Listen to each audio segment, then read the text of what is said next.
மூனைக்கன் நேயர்களுக்கு வணக்கம். நம்ம மூனைக்கன் சேனல்ல பாத்தீங்கன்னா ஒவ்வொரு நாளும் ஒரு சிறந்த நபர்கள் எங்க இருந்தாலும் அவங்களை தேடி கண்டுபிடிச்சு அவங்க மக்கள் கொண்டு போறத ஒரு மும்முரமான ஒரு வேலையை செஞ்சுட்டு இருக்கிறோம்.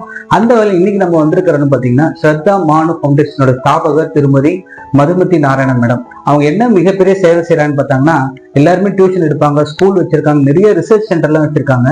பட் அவங்க பண்ண ரிசர்ச் என்னன்னா, கல்யாணம் பண்ணி படிச்சு வெறும் குடும்பத்தோட மட்டும் இருந்தாம உங்க படிப்புக்கு அப்புறமா ஒரு கல்யாணத்துக்கு அப்புறம் ஒரு படிப்பு வேணும், நீங்களும் ஒரு டீச்சர் ஆகலாம், உங்க பசங்களை மட்டும் படிக்க வைக்காம நம்ம பக்கத்துல உள்ள பசங்க நல்லபடியா படிக்க வைக்கணும் அப்படின்ற ஒரு மும்முரமான ஒரு விஷயத்தை எடுத்து இன்னைக்கு ரொம்ப காலமா தொடர்ந்து செஞ்சுட்டு இருக்காங்க.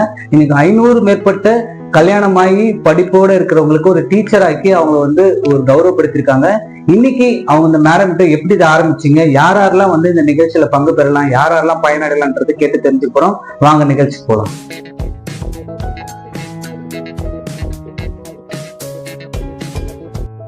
வணக்கம் மேடம். வணக்கம் மேடம். ரொம்ப சந்தோஷம் மேடம். ஏன்னா ஒரு மிகப்பெரிய கல்வின்றது எதுவும் ஸ்கூலோட மட்டும் விட்டுறாம அது பல பேர் மேரேஜ் ஆயிட்டு குடும்பத்தோட போதும்னு நினைக்கிறவங்கள தேடி கண்டுபிடிச்சு அவங்களே ஒரு ஆசிரியர் ஆயிட்டு அவங்க பசங்களுக்கு ஒரு நல்ல வாழ்க்கை ஏற்படுத்தி கொடுத்துட்டு இருக்கீங்க மேடம். மேடம் இது எப்படி இந்த ஐடியா ஸ்டார்ட் பண்ணீங்க, அதுக்கான விஷயத்த கொஞ்சம் சொல்லுங்க மேடம். சோ நம்ம 2019 இதை ஆரம்பிச்சோம். அப்போ நம்ம குழந்தைங்களுக்கு பாடம் சொல்லி தரணும். கஷ்டப்படுற குழந்தைங்க ஒரு மாதிரி ஒரு சோசியல் அண்ட் எக்கனாமிக்கலி பேக்வர்ட்னு சொல்றாங்களா, அந்த மாதிரி குழந்தைங்களுக்கு பண்ணணும்னு சொல்லி நம்ம ஆரம்பிச்சது இந்த ப்ரோக்ராம்.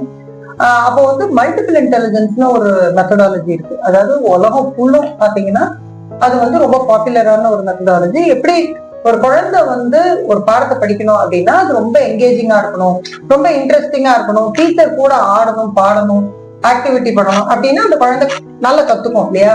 சோ அந்த மாதிரி பண்ணணும் அப்படின்னு சொல்லிட்டு நம்ம அதுல ஒரு செட் ஆஃப் விமன், நாங்க எல்லாருமே கார்பரேட்ல பெரிய லெவல்ல வேலை பண்ணிட்டு ஒரு பிரேக் எடுத்து நம்ம இந்த சமுதாயத்துக்கு ஏதாவது பண்ணலாமே அப்படின்னு யோசிக்கும் போது இந்த குழந்தைங்களுக்கு சொல்லிக் கொடுக்கலாம்னு ஆரம்பிச்சோம். அப்படி ஆரம்பிக்கும் போது நம்ம டி நகர்ல தான் ஆரம்பிச்சோம். முதல் வாரத்துல ஒரு 4-5 குழந்தைங்க இருந்தாங்க. அடுத்த வாரத்துல 42 குழந்தைங்க இருந்தாங்க. நம்ம பண்றது எல்லாமே இலவசமா தான் பண்றோம், ஏன்னா கஷ்டப்படுற பிள்ளைங்களுக்கா பண்றோம். 42 குழந்தைங்க வந்தோடனே நம்ம 2 பேராலும் நடத்த முடியாது. எங்களோட ஃபண்டமெண்டல் பிலீஃபே என்னன்னா, படிக்கிறவங்க ஸ்மால் குரூப்பா இருக்கணும், பெரிய குரூப்பா இருக்கக்கூடாது. பெரிய குரூப்பா இருந்தா ஒரு அட்டென்ஷன் இருக்காது அப்படின்னு. ஸோ அப்ப ஸ்மால் குரூப்ஸ்ல பண்ணணும்னா 42 குழந்தைங்களுக்கு 2 டீச்சர் பண்ண முடியாது. அப்ப நம்மளுக்கு நிறைய டீச்சர்ஸ் வேணும். இது ப்ரிடாமினண்டா ஸ்கூல் முடிச்சு, அதாவது இந்த குழந்தைங்க ஒரு கவர்மெண்ட் ஸ்கூலுக்கோ இல்ல ஒரு ஸ்கூலுக்கோ போறாங்க, போயிட்டு வீட்டுக்கு வந்தா அம்மா அப்பா படிக்காத பசங்க, அப்போ அம்மா அப்பா படிக்காதவங்க, அப்போ எப்படி இந்த குழந்தைங்களுக்கு பாடம் சொல்லி தருவாங்க? ஸோ இவங்களுக்கு ஆஃப்டர் ஸ்கூல் ஒரு சப்போர்ட் மெக்கானிசம் வேணும். அதை எப்படி நம்ம பண்றது அப்படின்னு யோசிச்சுதான் இதை பண்ண ஆரம்பிச்சோம். அப்போ என்ன, 42 பிள்ளைங்க வந்துட்டாங்க, டீச்சர்ஸ் கூட வேணும். டீச்சர்ஸ் கூட வேணும்னா இந்த மெத்தடாலஜில ட்ரெயின் ஆன டீச்சர்ஸ் வேணும். அப்ப அந்த மாதிரி டீச்சர்ஸ் எல்லாம் வேணும் அப்படின்னா எங்க போய் இந்த டீச்சர்ஸை பிடிக்கிறது அப்படிங்கிறது ஒரு யோசனை இருந்தது. அது மாதிரி பண்ணும்போது ஒரு நாள் என்னாச்சுன்னா, எங்க வீட்டுல வேலை பண்ற ஒரு பொண்ணு ஒரு ஆங்கில பத்திரிகை படிக்கிறதுக்கு ட்ரை பண்றாங்க. அப்ப நான் அவங்க கிட்ட கேட்டேன், தமிழ் பேப்பர் இருக்கே அது படிக்கலாமேங்கும் போது, இல்லக்கா நான் MA வரைக்கும் படிச்சிருக்கேன் அப்படின்னு சொல்றாங்க. அப்போதான் எங்களுக்கு அப்ப அந்த பொண்ணுகிட்ட இன்னும் கொஞ்சம் பேச்சு கொடுக்கும்போது என்ன புரிஞ்சதுன்னா, நிறைய லேடி கிராஜுவேஷன் முடிச்சிருக்காங்க, ஆனா ஹஸ்பண்ட் ஒரு கார்பெண்டராவோ பெயிண்டராவோ இருப்பாங்க, இல்ல ஆட்டோ ஓட்டுவாங்க. அதாவது ஒரு நிரந்தரமான மாத சம்பளம்னு இருக்காது அவங்களுக்கு, ஆனா ஏதோ ஒரு ஸ்கில் இருக்கும், ஒரு எலக்ட்ரீஷியனா இருப்பாங்க, ஏதோ ஒரு வேலையில இருப்பாங்க. அவங்களோட வைஃப் இவங்க கிராஜுவேட்ஸா இருப்பாங்க, இவங்க படிச்சிருப்பாங்க, இவங்களுக்கு பிள்ளைங்க இருக்கும். இவங்களுக்கு என்ன ஒரு பிரச்சனைனா, ஃபுல்லா வீட்டை விட்டுட்டு ஃபுல்லா வெளியில போக முடியாது, ஆனா அதே நேரம் நம்ம கொஞ்சம் சம்பாரிச்சா நல்லா இருக்குமே, நம்ம பிள்ளைங்களை இன்னும் கொஞ்சம் நல்லா படிக்க வைக்க முடியுமே அப்படிங்கிறது, நான் படிச்சிருக்கேனே என்னோட படிப்பை நான் வேஸ்ட் பண்றேனே அப்படிங்கிற அந்த ஒரு நினைப்பும் இருந்தது. ஸோ நாங்க என்ன பண்ணோம், ஒரு 52 இல்லத்தரசிகள், கிராஜுவேட் ஹவுஸ் ஒய்ஃப் இல்லத்தரசிகள்கிட்ட பேசி ஒரு ரிசர்ச் சின்ன ரிசர்ச் பண்ணோம். அது பண்ணும்போதுதான் என்ன தெரிஞ்சதுன்னா, இத மாதிரி படிச்சுட்டு கிராஜுவேஷன் முடிச்சுட்டு இந்தியா முழுதும் இப்போ ஒரு ரிப்போர்ட் இருக்கு, கிட்டத்தட்ட 209.3 மில்லியன் விமன் கிராஜுவேஷன் முடிச்சுட்டு வேலைக்கு போகாதவங்க இருக்காங்க. அப்ப அது கிட்டத்தட்ட அதாவது நீங்க பெரிய நாடு, உலகத்திலேயே பெரிய பரப்புள்ள நாடு இது அப்படின்னு நீங்க போட்டீங்கன்னா 8வது நாடு அப்படின்னு சொல்லலாம். அந்த அளவுக்கு விமன் இருக்காங்க. அந்த விமன் எல்லாம் சேர்ந்து ஒரு இடத்துல இருந்தாங்கன்னா உலகத்திலே அது 8வது பெரிய நாடா இருக்கும். அந்த அளவுக்கு நம்பர் ஆஃப் விமன் இருக்காங்க. அப்ப அந்த விமன்ல அவங்க படிச்சதை யூஸ் பண்ணல, அவங்க வாழ்க்கைக்கும் யூஸ் பண்ணல, அவங்க பிள்ளைங்களுக்கும் யூஸ் பண்ணல, பக்கத்துல இருக்கிற கம்யூனிட்டிக்கும் யூஸ் பண்ணல. அப்ப இவங்களை ஆனா இவங்களை அப்படியே எடுத்து நம்ம நீங்க பாடம் சொல்லி கொடுங்கன்னா அவங்களால சொல்லி தர முடியாது. அப்ப நம்ம என்ன பண்ணோம், ஒரு teacher training program multiple intelligence பேஸ்டா எப்படி அவங்க படிக்கணும் அப்படிங்கறத டெவலப் பண்ணோம். அந்த ப்ரோக்ராம் இந்த விமனுக்கு ட்ரெயின் பண்ணி இல்லத்தரசிகள் தான் பள்ளிக்கூடத்துல போய் நாங்க என்ன பண்ணுவோம், பள்ளிக்கூடத்து வாசல்ல நின்று ஹேண்ட்பில் கொடுப்போம். உதாரணத்துக்கு இங்க வித்யோதயா ஸ்கூல் முன்னாடியோ இல்லைன்னா கர்நாடகா சங்கா ஸ்கூல் முன்னாடியோ இல்ல கவர்மெண்ட் ஸ்கூல் முன்னாடியோ போய் நின்னா அங்க நம்ம பிள்ளைங்களை கொண்டு விடுறதுக்கு கூப்பிடுறதுக்கு வர பேரண்ட்ஸ் இருப்பாங்க பாருங்க, அந்த விமனுக்கு அந்த ஹேண்ட்பில்ல கொடுப்போம். அப்ப அதுல இருந்து பார்த்து அப்படிதான் நம்ம முதல் பேட்ச் ஆரம்பிச்சோம். முதல் பேட்ச் ஆரம்பிச்சு ப்ரோக்ராம் நடத்திட்டு இருக்கும்போது இது எப்படின்னா ரெகுலரா ஒரு கிட்டத்தட்ட 200 மணி நேரம் அந்த ப்ரோக்ராம் ரொம்ப சீரியஸா படிக்க வேண்டிய ஒரு ப்ரோக்ராம். அது 1ஆம் கிளாஸ்ல இருந்து 5ஆம் கிளாஸ் வரைக்கும் இருக்கிற பிள்ளைங்களுக்கு பாடம் சொல்லி தர்றதுக்கு மட்டும்தான். பிரைமரி ஸ்கூல் டீச்சர் அதுதான் உலகத்திலேயே ரொம்ப ரொம்ப அதாவது எழுத்தறிவித்தவன் இறைவன் ஆவான்பாங்களா, அந்த முதல்ல குழந்தைங்களுக்கு விடுற விதை ரொம்ப முக்கியமானது. அதுக்கு ரொம்ப ரொம்ப ஒரு டிஃப்ரெண்டான மைண்ட் செட் இருக்கிற டீச்சர்ஸ் வேணும். அப்ப அதை கொஞ்சம் கஷ்டம், கொஞ்சம் ஹையர் லெவல்ல எடுக்கிறது கூட எனக்கு கான்செப்ட் நல்லா தெரிஞ்சிட்டுன்னா நான் ஒரு டீச்சர் ஆயிட முடியும். ஆனா ரொம்ப சின்ன பிள்ளைங்களோட ஒர்க் பண்றதுக்கு ஒரு டிஃப்ரெண்ட் ஸ்கில் வேணும். சோ அதுக்கு இந்த மாதிரி விமன் எடுத்து ட்ரெயின் பண்ண ஆரம்பிச்சோம். அதுக்குள்ள கோவிட் வந்துடுச்சு. கோவிட் வந்தோடனே என்ன பண்றதுன்னு யோசிச்சோம். எங்களுக்கு அந்த ஒரு சிக்கலை ஒரு ஆப்பர்ச்சுனிட்டியா மாத்திக்கிட்டோம். இத என்ன பண்ணோம், இதைய அப்படியே ஆன்லைன்ல பண்ணோம். அப்போ நம்ம விமன் எல்லாருமே பாத்தீங்கன்னா கிராமத்துல இருக்கிறவங்க கூட ஒரு போன் வச்சிருக்காங்க. இப்ப நாங்க என்ன சொல்றோம், உங்ககிட்ட ஒரு போன் இருக்கா, பெரிய போன்லாம் வேணாம், வாட்ஸ்அப் யூஸ் பண்றது ஒரு இது யூஸ் பண்ற ஒரு போன் இருக்கா, அந்த போன் இருந்தா போதும். நீங்க கிராஜுவேட்டா இருக்கணும், இல்லத்தரசியா இருக்கணும், போன் இருக்கணும், உங்களுக்கு சமுதாயத்துக்கு ஏதாவது பண்ணணுங்கிற ஒரு மைண்ட் செட் இருக்கணும், அண்ட் நான் ஏதாவது என்னோட வாழ்க்கைக்கு பண்ணிக்கணும்னு நினைக்கிற ஒரு மைண்ட் செட் இருக்கணும். அத மாதிரி இருக்குன்னா உங்களுக்கு இலவசமா இந்த ட்ரைனிங்க நடத்துறோம் அப்படின்னு சொல்லி அந்த 200 மணி நேரம் 3 மாசம் அந்த ட்ரைனிங் அதை முடிச்சு. அது மட்டும் இல்ல, இவங்க தியரி படிச்சிடலாம், 1+1 2 நம்ம யாரும் சொல்லி கொடுத்துடலாம். ஆனா கிளாஸ் ரூம்ல போய் அந்த குழந்தை ஒண்ணு உட்காந்துருக்கும், ஒண்ணு ஓடும், ஒண்ணு சாடும், அந்த குழந்தைங்களே எப்படி மேனேஜ் பண்றது. அண்ட் எங்களோட பிலாசபியே குழந்தைங்களை டீச்சர் கையில குச்சியே இருக்கக்கூடாது, அடிக்க கூடாது, குரல் வசதி பேசக்கூடாது, குழந்தைங்கள அன்பா அரவணைச்சு கொண்டு போனோம். இது போக நம்ம ப்ரோக்ராம் மல்டிபிள் இன்டெலிஜென்ஸ் பேஸ்னால கம்ப்ளீட்டா ஆக்டிவிட்டி பேஸ்டா இருக்கும். சோ டீச்சர் போர்ட்ல எழுதி போடுறாங்க, அதை பார்த்து பிள்ளைங்க படிக்கிறாங்கிற கதையே கிடையாது.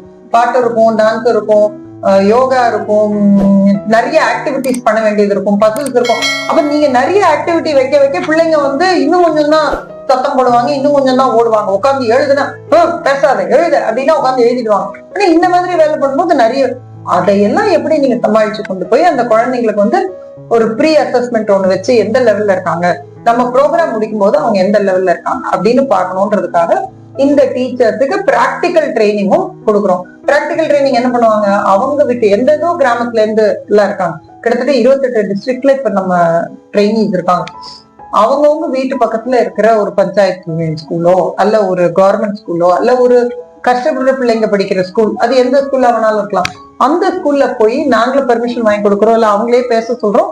1ஆம் கிளாஸ் குழந்தைங்களுக்கு முதல்ல பிராக்டிக்கல் ட்ரைனிங் கொடுக்குறோம். 3 மாசம் இவங்க போய் 1ஆம் கிளாஸ் குழந்தைங்க கூட ஒர்க் பண்ணணும். அது ஒர்க் பண்ணி நல்லா பண்ணிட்டாங்கன்னு சொன்னா அதுக்கப்புறமா இது ஃபுல்லாவே அவங்களுக்கு ஃப்ரீ, ஃபுல் ட்ரைனிங் ஃப்ரீ. இது முடிச்சதுக்கு அப்புறமா அவங்க கிட்ட என்ன சொல்றோம், நீங்க டீச்சரா போறதுக்கு உங்களுக்கு இஷ்டம் இருக்கா, அப்போ அந்த ஸ்கூல்லயே நாங்க பேசி உங்களுக்கு 2 மணி நேரம், இவங்க யாருமே ஃபுல்லா வேலைக்கு போக முடியாது, சோ 2 மணி நேரம் போறேன் 3 மணி நேரம் போறேன்னு அதுக்கு ஒரு ஸ்டைபண்டும் நம்மளே கொடுத்து அவங்களை அங்க வேலைக்கு போயிட்டு வாங்க அப்படின்னு சொல்றோம். இதுல என்ன ஒரு இதுன்னா, நம்ம படிச்சு ஸ்கூலுக்கு போயிட்டு வந்த பிள்ளைங்களுக்கு சாயங்காலத்துக்கு மேல பண்ணணும்னு நினைச்சு ஆரம்பிச்சோம். ஆனா நம்ம ஸ்கூலுக்கு போகும்போது அந்த ஸ்கூல்ல எல்லாம் என்ன சொல்றாங்க, நீங்க பகல்லயே அனுப்பிடுங்க மேடம், எங்க கிளாஸ்லயே எங்க பிள்ளைங்களுக்கு நான் இதுலயே சொல்லி கொடுத்துருங்க ஸ்கூல் டைம்லயே. ஏன்னா நம்ம மெத்தடாலஜி எவ்வளவு நல்லா இருக்கு, நிறைய ஸ்கூல்ஸ்ல எங்க டீச்சரை கூட ட்ரெயின் பண்ணுங்க அப்படிங்கிற மாதிரி எல்லாம் கேக்குறாங்க. சோ இந்த டீச்சர்ஸ் அங்க போய் ஒர்க் பண்றாங்க. இப்ப என்ன ஆயிடுச்சுன்னா, இவங்க முடிச்சு நம்ம கிட்ட படிக்கிறாங்க, பிராக்டிக்கல் ட்ரைனிங் பண்றாங்க, அப்புறம் அவங்களுக்கு ஒரு ஸ்டைபன் கொடுத்து கொஞ்சம் ஹெல்ப் பண்றோம், எல்லாம் பண்ணி முடிச்சா அடுத்து இந்த டீச்சர்ஸ் ரொம்ப உத்வேகம் வீட்லயும் நிறைய சப்போர்ட் பண்றாங்க. இவங்க டீச்சர்ஸ் ஆயிட்டாங்க, நிறைய பேர் ஸ்கூல்ல ஃபுல் டைம் டீச்சர்ஸா போயிட்டாங்க. Super super. சோ அந்த மாதிரி போயிட்டு இருக்கு. இன்ஃபேக்ட் கொஞ்சம் பேர் ஒரு 7-8 பேர் அசிஸ்டன்ட் ஹெச்எம் இருக்கிறாங்க ஸ்கூல்ல. Super super. சோ அதுதான் பண்ணிட்டு இருக்கோம். இதனால என்னன்னா கிட்டத்தட்ட ஒரு 500 விமனுக்கு மேல ட்ரெயின் பண்ணிருக்கோம். ஆனா இந்த ஒவ்வொரு லேடியும் அவங்க வீட்டுல இருக்கிற குழந்தை போக அந்த ஸ்கூல்ல போய் வேலை பார்க்கறதுனால ஒரு லேடி ஒரு 15 பிள்ளைங்க அப்படின்னு வச்சுக்கிட்டா கூட இந்த கடந்த 5-6 வருஷத்துல நம்ம வந்து ஒரு 5000 குழந்தைகளோட வாழ்வை, அவங்களோட lives we have been able to touch their lives, we have been able to make a positive impact. Super super madam. இப்போ நீங்க சொல்றது பாத்தீங்கன்னாவே ஒரு பேட்சஸ் பார்த்தீங்கன்னா ஒரு 500 பேருக்கு மேல வந்து ஒரு டீச்சர்ன்றீங்க, அவங்களே எச்எம்லாம் ஆயிருக்கும் சொல்லி. இப்போ எதுக்காச்சும் வந்து இதுல வந்து ஏஜஸ் ஏதாச்சும் இருக்கா மேடம்? யார் வந்து இங்க அப்ரோச் பண்ணலாம், அதை பத்தி கொஞ்சம் சொல்லுங்க. ஏஜ் லிமிட்னு எல்லாம் ஒண்ணும் வைக்கல.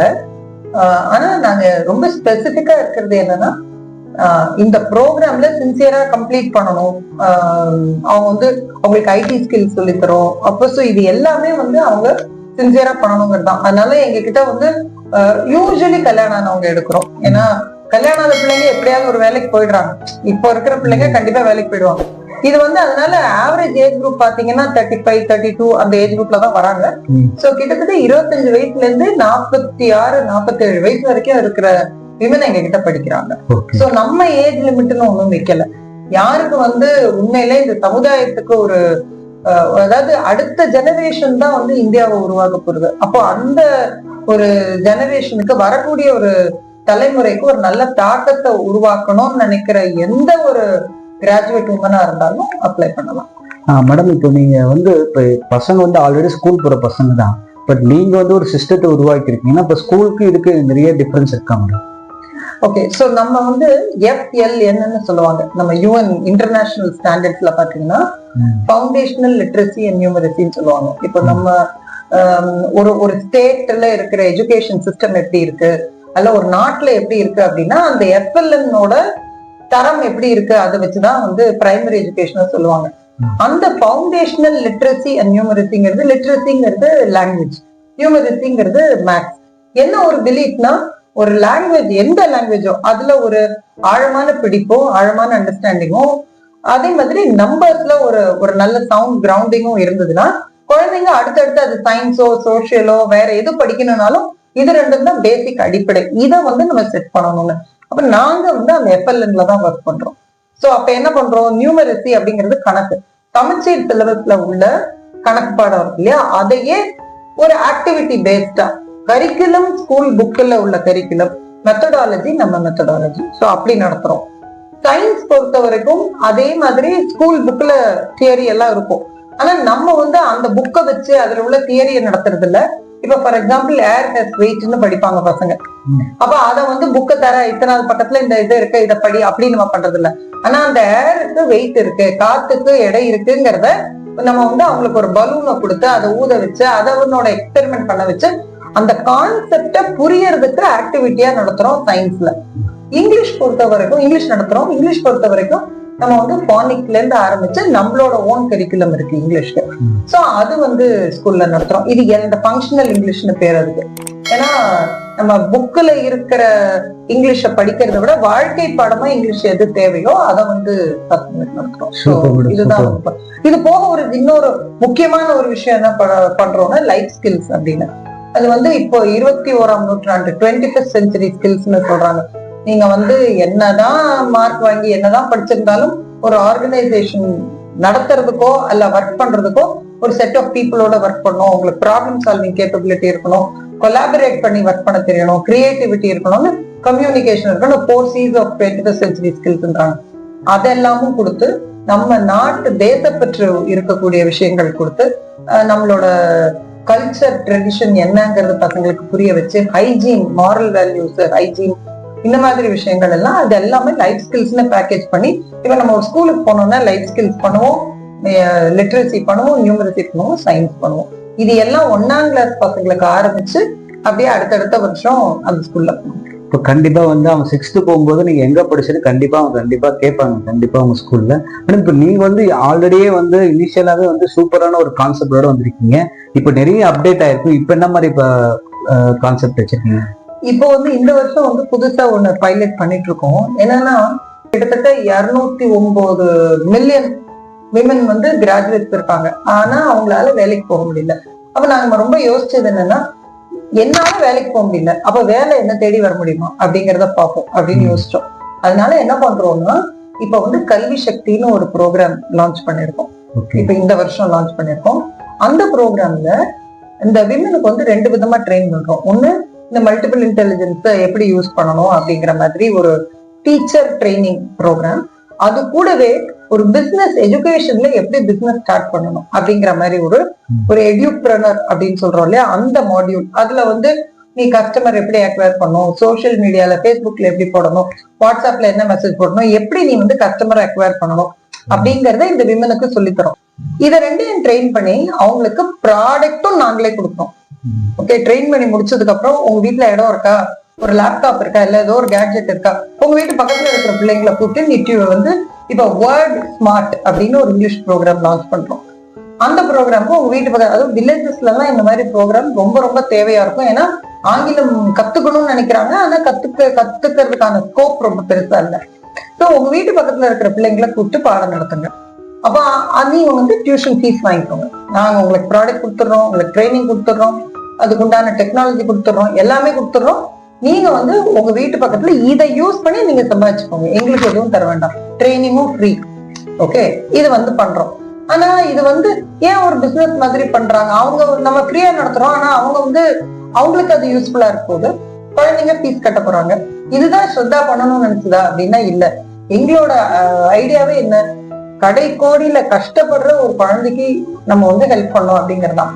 அதனால என்ன சொல்லிருக்கோம்னா, உங்களை நாங்க ஃப்ரீயா ட்ரெயின் பண்றோம், நீங்க வந்து ஃபீஸ் கலெக்ட் பண்ணிக்கோங்க.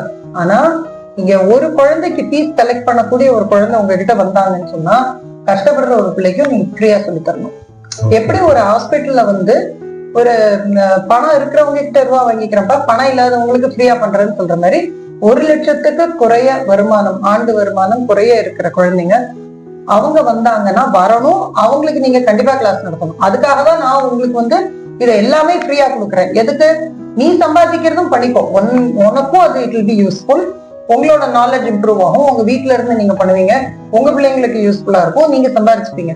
ஆனா அது போக எனது வீடு எனது வாழ்வு என்று வாழ்வது வாழ்க்கையாமாங்கல்ல, நான் சம்பாதிச்சுக்கிறேன் என் பிள்ளைக்கு பண்ணிக்கிறேங்கிறத விட அந்த ஏரியால இருக்கிற குழந்தைங்களுக்கும் நீங்க பண்ணுங்க அப்படிங்கிறது தான் it's the concept. So for every child who is paying a fees, there will be one child who will get the course free. So இது வந்து இப்ப லான்ச் பண்ணிருக்கோம். இப்ப கல்வி சக்திங்கிறது விமனுக்கான ப்ரோக்ராம். அதுல ட்ரெயின் பண்ணி முடிச்சதுக்கு அப்புறம் அவங்களுக்கு ப்ராடக்ட் கொடுத்து அதை வந்து அடுத்தடுத்து இப்ப வேர்ட் ஸ்மார்ட் லான்ச் பண்றோம்.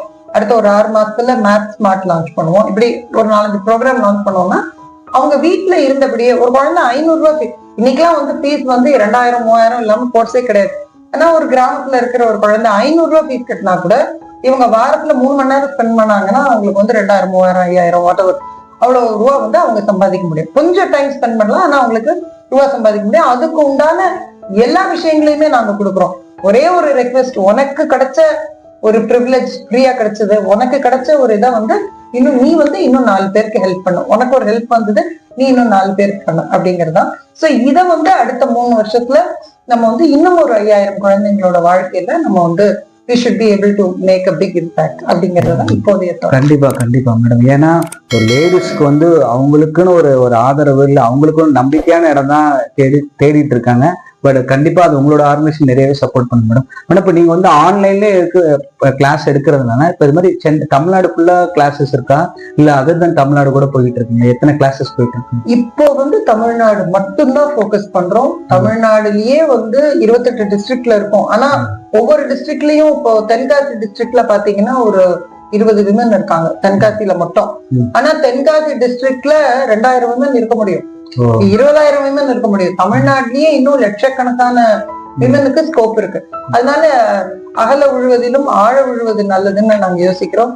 இந்த ஏரியாலேயே தமிழ்நாட்டுக்குள்ளேயே நம்ம வந்து இன்னும் நிறைய விமனுக்கும் நிறைய குழந்தைங்களுக்கும் இதனோட பயன் வந்து போய் சேரணும் அப்படிங்கிற மாதிரி யோசிக்கிறோம். ஓகே மேடம், இப்ப இருக்கிற விஷயம் வந்து பாத்தீங்கன்னா வைஃப் மட்டும் வந்து வீட்டுல சும்மா இல்ல மேடம், அப்ப வந்து நிறைய ஜென்ஸும் வீட்டுல சும்மா இருக்காங்க. ஜென்ஸுக்கு ஏதாவது சப்போர்ட் இருக்கா உங்க ஆர்கனைசேஷன்ல? சோ ஸ்ரத்தாவோட பேசிக் போக்கஸே வந்து விமன் அண்ட் சில்ட்ரன் தான். ஓகே. சோ எங்களோட நம்பிக்கையே ரொம்ப ஸ்ட்ராங்கான ஒரு நம்பிக்கை என்னன்னா, ஒரு லேடி கரெக்டா இருந்தாங்கன்னா வீட்டுல இருக்கிற நிறைய பிரச்சனைகள் வந்து சால்வ் ஆகும் அப்படிங்கிறது. அவங்கதான் வந்து ஒரு கல்ச்சரையோ ஒரு ட்ரெடிஷனையோ ஒரு நல்ல நடத்தையோ குழந்தைங்களுக்கு அடுத்தடுத்த ஜெனரேஷனுக்கு எடுத்துட்டு போறாங்க as a teacher as well as a mother. அதனால எங்களோட focus at this point in time இவ்வளோ விமன் இருக்காங்க அவங்களுக்கு பண்ணணும் அப்படிங்கிறது. இதே தமிழ்நாடுக்கு கேட்ட அதே கேள்விதான். தமிழ்நாடுலயே அவ்வளோ ஆப்பர்ச்சுனிட்டி இருக்கு, நம்ம அகல உழுவதிலும் ஆழ உழுவதுன்னு அதை பண்றோம்ல. அதே மாதிரி விமனோட பிரச்சனைகள் எங்களுக்கு கொஞ்சம், ஏன்னா இந்த ஆர்கனைசேஷனே பாத்தீங்கன்னா நாங்க எல்லாருமே விமன் தான், ஒரே ரெண்டு அல்ல 3 மென் தான் இருக்காங்க. இது வந்து விமனுக்காகவே, விமன் அதாவது பெண்களுக்காகவே பெண்களால் நடத்தப்படும் ஒரு இயக்கம். அதனால கூடுமான வரைக்கும் நாங்க வந்து பெண்களுக்கு சப்போர்ட் பண்ணோம். அப்படின்னு இப்போ ஹஸ்பண்ட் வந்து ஒய்ஃபுக்கு சப்போர்ட் பண்ணாவே போதும், அதுதான் இப்போ பண்ற ஆர்கனைசேஷனுக்கு அவங்க பண்ற சப்போர்ட் பண்றதுல தொந்தரவு பண்ணாம இருந்தாங்க. அது ஓகே சூப்பர் மேடம். இப்போ இந்த மாதிரி வந்து கிளாஸஸ் எல்லாம் வேணும், இப்போ வந்து உங்களை என்ன அப்ரோச் பண்ணலாம், அப்புறம் நேயர்களுக்கு என்ன சொல்ல விரும்புறீங்க? எங்களோட வெப்சைட் இருக்கு, shraddhamanu.org, shraddhamanu.com இருக்கு. அதுல போனா அப்ளிகேஷனுக்கு இது இருக்கு. ஆனா எல்லா வருஷமுமே அட்மிஷன்ஸ் வந்து அக்டோபர் மாசத்துல ஆரம்பிக்கும். அக்டோபர்ல இருந்து டிசம்பர் வரைக்கும் அட்மிஷன் நடக்கும். சோ இந்த வருஷம் இனி அக்டோபர்ல தான் அட்மிஷன் நடக்கும்.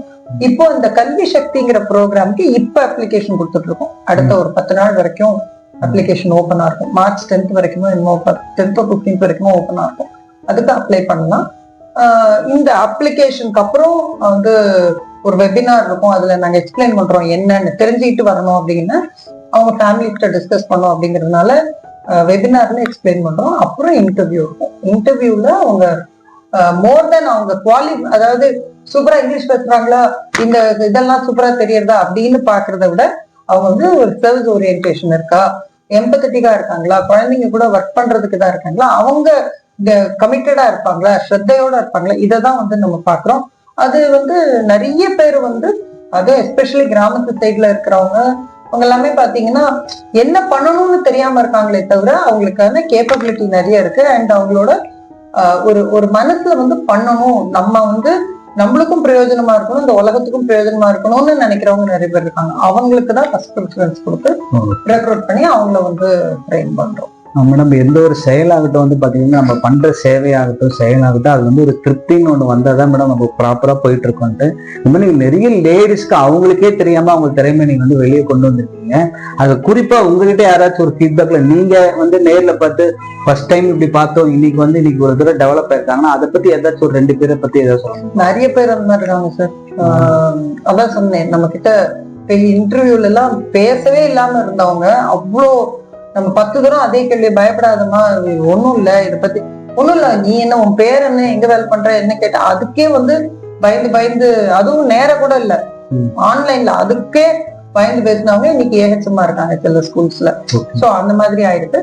பிளஸ் பர்சனலா வந்து நம்ம டி நகர்லயே ஒரு மேடம் இருக்காங்க. அந்த மேடம் வந்து கல்யாணம் ஆகி 9 வருஷம், 2 பசங்க, 9 வருஷம் வேலைக்கு போல, டிகிரி முடிச்சுட்டு வீட்டுல இருந்தாங்க. ஐ திங்க் அவங்க ஹஸ்பண்ட் எலக்ட்ரீஷியன் நினைக்கிறேன். அவங்களுக்கு வந்து இந்த ஒரு தோணல் இருந்துட்டே இருந்தது, நம்ம ஒண்ணுமே பண்ணாம இருக்கோமேன்னு. இப்போ அவங்க வந்து படிச்சு முடிச்சு அவங்க 2-3 சென்டர், எங்க சென்டர்ல 2-3 சென்டர்ல வேலை பண்றாங்க, நல்லா சம்பாதிக்கிறாங்க.